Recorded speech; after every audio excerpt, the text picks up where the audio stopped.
Pinuno ng mga deboto ang simbahan ng St. Bernadette sa Paris sa pagdiriwang ng Sinulog Festival. Dala nila ang kani-kanilang Santo Niño na nabibihisan ng iba't ibang klaseng damit. May maliit na Santo Niño, may malaki at siyempre mayroon ding baby Santo Niño na nakahiga sa kanyang kuna. Bago umpisahan ang programa ay nag-alay muna ng banal na misa. Pagkatapos basbasan ang mga imahin ng Batang Hesus o kilalang Santo Niño at saka ito isinayaw ng mga nagmamay-ari. Sayawan at sigawan na Pete Senior.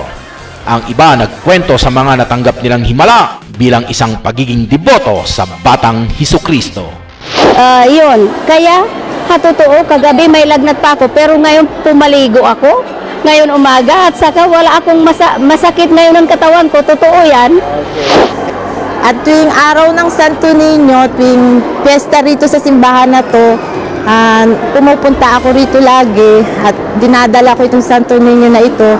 Kasi parang natutuwa ako na pag nadadala ko siya, gumagaan ng buhay ko, gumagaan ng pakiramdam. Mula rito sa St. Bernadette Church, Dick Villanueva, Balitang Paris, reporting.